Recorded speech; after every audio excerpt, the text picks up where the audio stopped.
Bonsoir, Namaskar.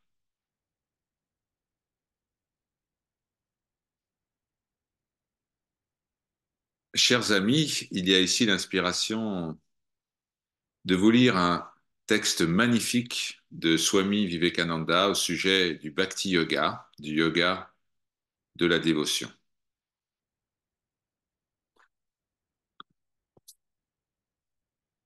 L'esprit devrait toujours se tourner vers le Seigneur. Rien d'autre ne devrait être autorisé à y entrer. L'attention doit être portée continuellement vers le Seigneur, mais c'est très difficile. Cependant, cela peut être accompli grâce à la persévérance. Ce que nous sommes, après tout, est le résultat de toutes nos pratiques passées. La pratique a fait de nous ce que nous serons plus tard. Alors, une certaine forme de pratique, de tourner votre attention vers l'extérieur, nous a emmenés là où nous sommes aujourd'hui. Inversons le processus et tournons notre attention vers l'intérieur. En se préoccupant des perceptions, nous avons ressenti la tristesse, la dépression, nous avons ressenti la joie, nous avons été à la merci du moindre souffle du karma, nous avons été l'esclave des paroles, nous avons mendié notre nourriture. C'est quelque chose dont nous ne sommes pas fiers, et pourtant nous nous appelons esprit. Mais tous ces mots sophistiqués n'ont aucun sens en réalité. Nous sommes les esclaves du monde et nous nous sommes réduits à cette condition en nous soumettant à l'empire des sens.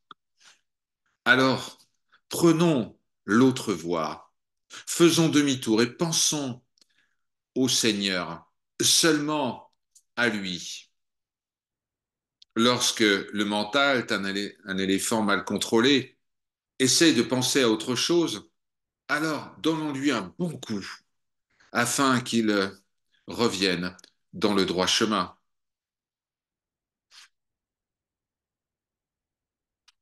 Nous ne devrions pas uniquement pratiquer mentalement, mais également avec nos sens.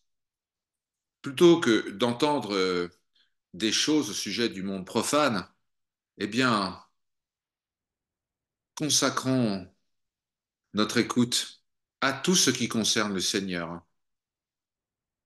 Au lieu de parler de choses quotidiennes, parlons du Seigneur. Au lieu de lire des livres qui tournent notre attention vers le monde extérieur, lisons les Écritures qui nous parlent du Seigneur. Une des plus grandes aides en ce domaine, c'est la musique, le chant. Cela est exprimé par le sage Narada, le grand enseignant de la voie bhakti dévotionnelle. Je ne vis pas au paradis, je ne vis pas dans le cœur du sage. Non, je suis avec mes frères et mes sœurs lorsqu'ils chantent pour le Seigneur. La musique a un pouvoir extraordinaire sur l'esprit humain. Elle a ce pouvoir d'attention. Même les gens ignorants, distraits, qui ne peuvent contrôler leur esprit, eh bien, lorsqu'ils entendent une belle musique, ils sont immédiatement charmés.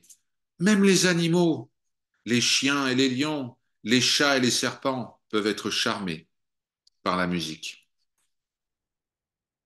Un autre point important de la voie dévotionnelle de la Bhakti Yoga, c'est Kriya, le travail accompli sans intention.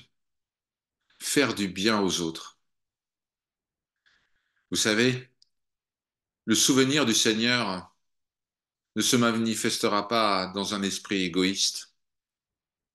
Plus nous ferons du bien aux autres, plus nos cœurs seront purifiés et plus Dieu pourra y être ressenti.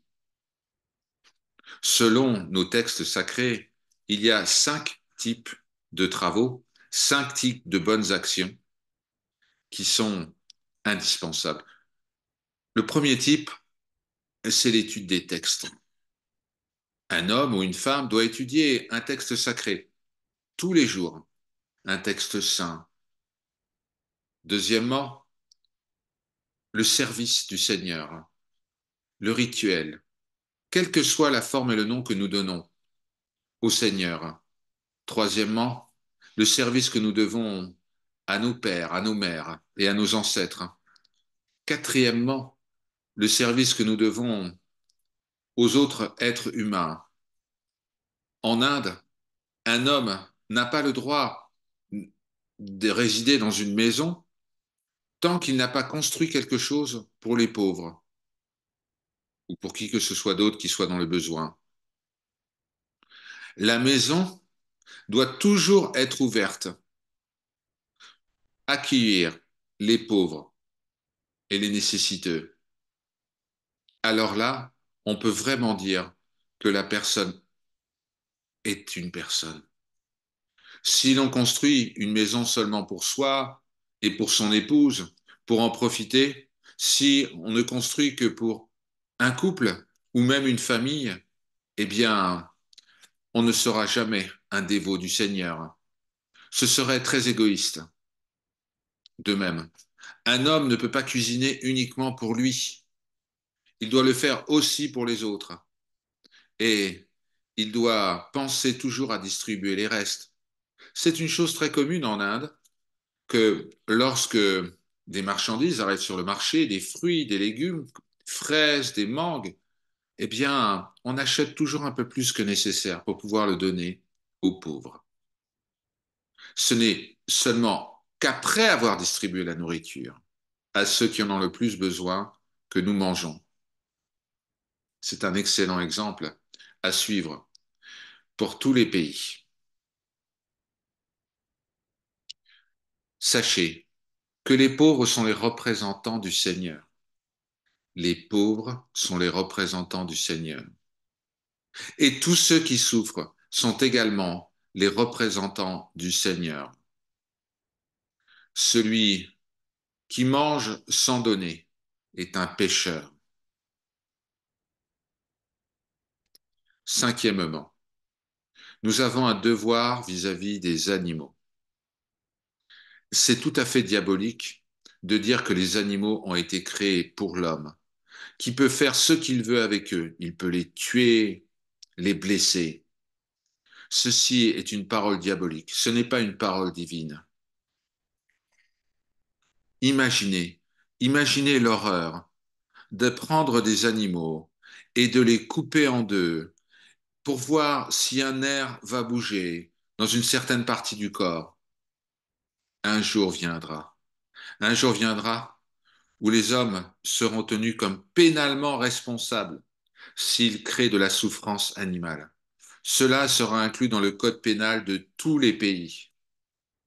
Je suis heureux qu'en Inde, nous n'ayons pas ce type de problème, même si des gouvernements étrangers nous poussent à cela. Une partie de la nourriture consommée appartient aux animaux et les animaux devraient être nourris tous les jours. Il devrait y avoir des hospices et des refuges dans toutes les villes pour les animaux boiteux, les animaux en souffrance, les animaux aveugles, que ce soit des chevaux, des chats, des chiens ou des vaches. Puis vient ce qu'on appelle Kalyana, la beauté, et Satyam, la vérité, l'honnêteté. Celui qui est honnête et véridique, eh bien, le Dieu de la vérité est avec lui. La pensée, la parole et les actions doivent être authentiques. Une droiture. Une droiture est attendue du bhakta, du dévot, une certaine forme de rectitude. Cela veut dire qu'il faut rester simple, qu'il ne doit y avoir aucune zone d'ombre dans le cœur. aucune malice. Même si parfois cela est difficile, il vaut mieux être direct et ne pas emprunter des chemins détournés. Et puis il y a aussi Daya, la compassion. Danam, évidemment, la charité. Ahimsa, ne pas blesser, que ce soit par la pensée, la parole ou l'action. Mais il n'y a pas de plus haute vertu que la charité. L'homme est le plus bas lorsqu'il prend et le plus haut lorsqu'il donne. La main a été faite pour cela. La main est ouverte vers l'extérieur et elle donne. Donnez ce qui vous reste de pain, même si vous mourrez de faim, vous serez libre. En un instant, immédiatement, vous serez le Seigneur. Vous vous rappellerez de votre véritable nature. Les gens qui ont des enfants qui s'accrochent à eux, sont déjà attachés. Ils ne peuvent pas distribuer. Ils veulent avoir des enfants et il y a un prix à payer pour cela. Ne pensez-vous pas qu'il y a suffisamment d'enfants sur cette planète? C'est très égoïste de dire je vais avoir un enfant pour moi, anavasada, c'est-à-dire ne pas s'asseoir, c'est-à-dire être toujours content et joyeux, santosha, être indifférent ou méprisant, ça n'est pas la bhakti, ça n'est pas la dévotion. Souriez toujours, soyez toujours accueillant. Cela vous amènera plus près du Seigneur, plus près que n'importe quelle prière ne pourrait le faire. Comment un esprit qui est sombre et préoccupé pourrait aimer le Seigneur? Et s'ils parlent d'aimer le Seigneur, c'est faux. En réalité, ils veulent détruire les autres. Pensez à tous ces fanatiques. Et ils ont un un visage allongé. Et toute leur religion consiste à l'imposer aux autres. Pensez à tous ceux-là dans l'histoire et ce qu'ils feraient maintenant. Ils seraient prêts à y détruire le monde entier, à l'inonder de sang, si cela pouvait leur apporter le pouvoir, parce que leur véritable divinité, c'est l'obscurité et les ténèbres. Adorer, adorer l'obscurité et les ténèbres, ne pas sourire, et puis perdre progressivement toute forme d'amour, c'est le chemin droit pour ne plus ressentir aucune compassion vis-à-vis de qui que ce soit. Alors celui ou celle qui se sent toujours misérable ne viendra jamais au Seigneur. Ce n'est pas de la religion, ce n'est pas de la spiritualité, c'est diabolique de dire, oh, j'ai tellement de problèmes, je suis si misérable.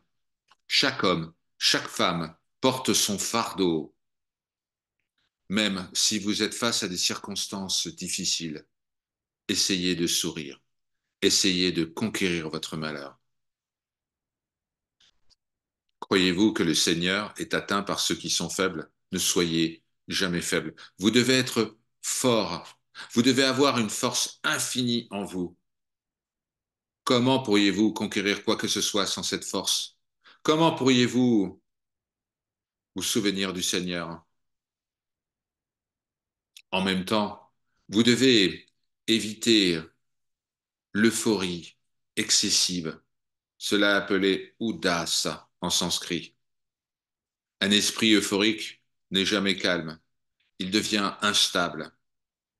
Et sachez que tous les moments d'euphorie seront inévitablement suivis par des moments de désespoir. Le rire n'est jamais loin des larmes. Les gens passent d'un extrême à un autre. Alors, soyez simplement contents et calmes. Ne soyez jamais excessifs, parce que tout excès appellera une réaction. Cela, selon le sage Ramanuja, tout cela, ce sont les préparations à l'exploration de la voie de la dévotion. Om Shri Guru Bhyo Namaha. Hari Om Tat Sat.